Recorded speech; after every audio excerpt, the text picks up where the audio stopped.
1987 Chevrolet K5 Blazer, 4-wheel drive, throttle body injected 350, cold AC, what's not to love?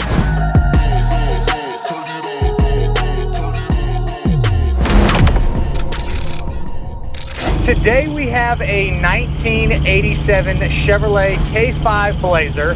So it's a 4-wheel drive truck, which is really cool.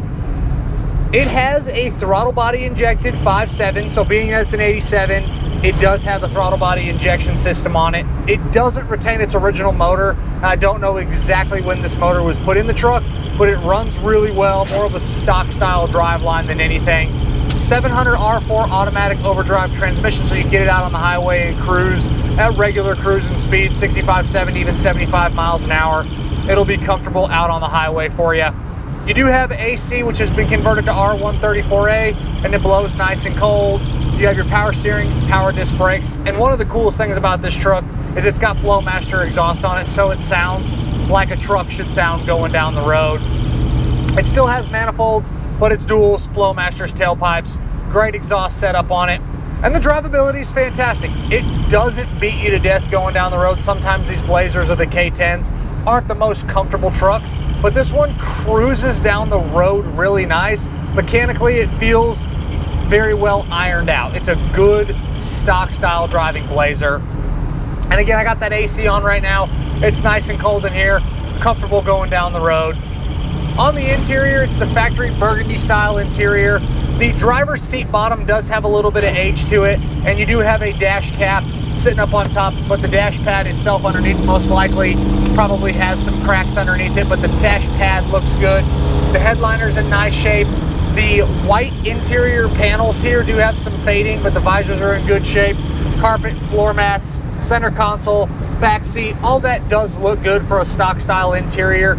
Your gauge bezel is showing some wear. The top of your door panels are a little bit faded. These are all just wear items that if someone wanted to upgrade over time, you absolutely could, but it doesn't have to be done.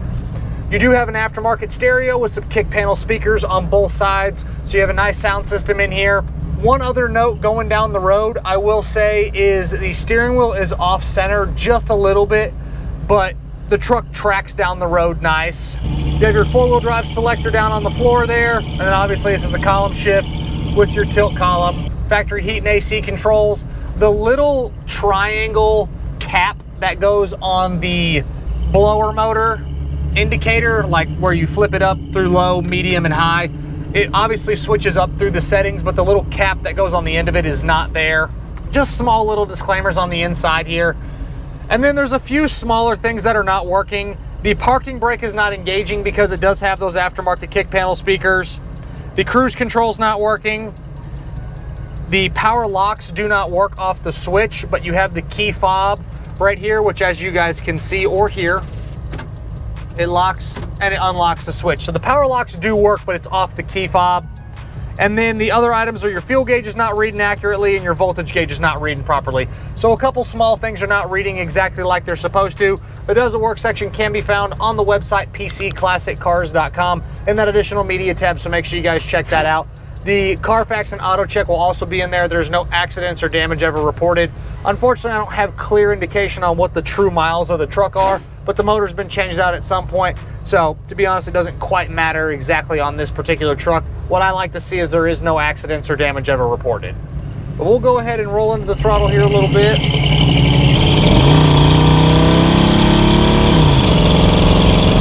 Smooth, positive shifts from the overdrive transmission.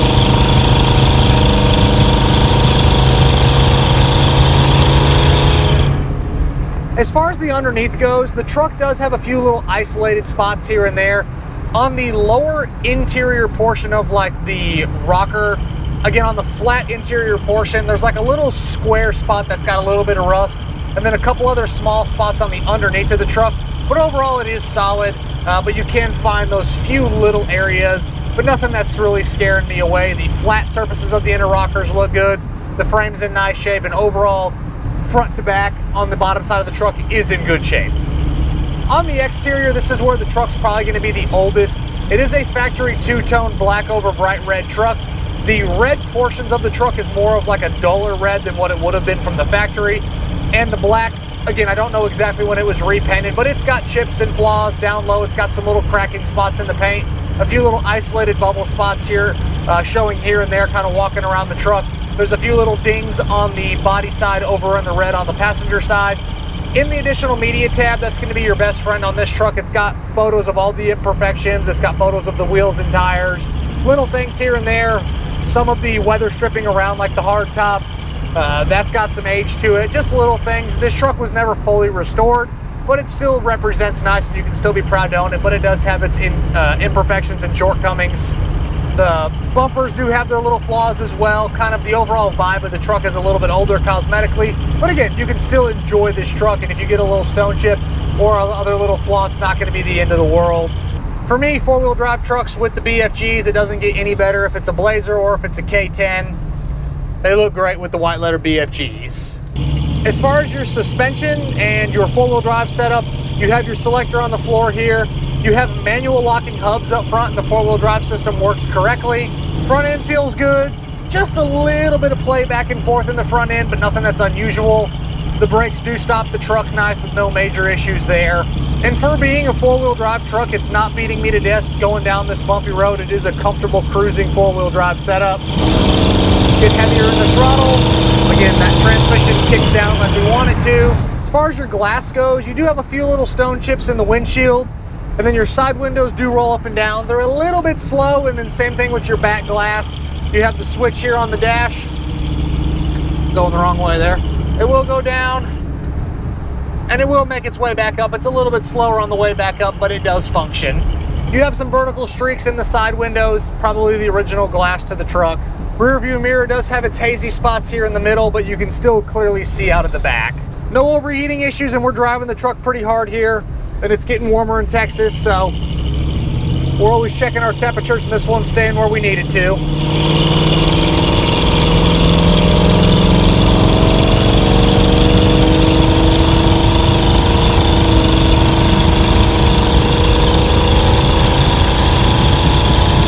As far as the rear compartment in the back, the carpet back there is nice. The interior panels show well. Don't see any major issues in the back of the pickup, or in the back of the K5, excuse me. Couple other little notes is some of the bright work and the trim outside of the bumpers does have some pitting, again probably original to the truck from 1987. They make all that stuff, so if you ever want to do some cosmetic upgrades to this truck, you definitely could, but it doesn't have to be done.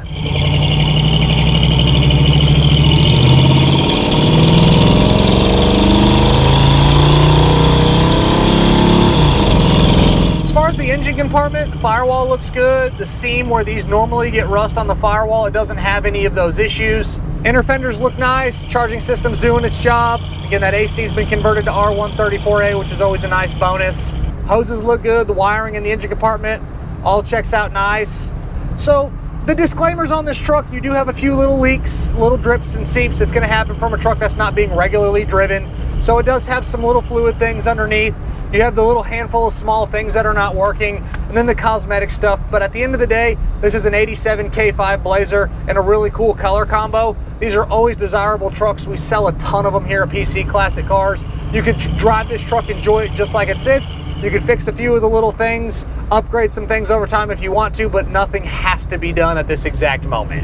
It's Texas, so you know we love our four-wheel drives. It doesn't matter if it's a Chevy, a GMC, a Ford, a Dodge. We love anything and everything when it comes to four-wheel drives.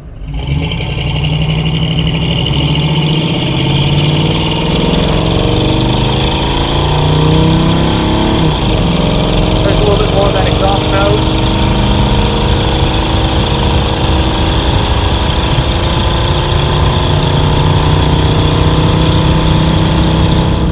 As always, I'm Michael. This is a 1987 Chevrolet K5 Blazer with a throttle body injected 5.7 automatic overdrive transmission and cold AC. For myself and everybody here at PC Classic Cars, we appreciate y'all stopping in to watch another one of our test drives.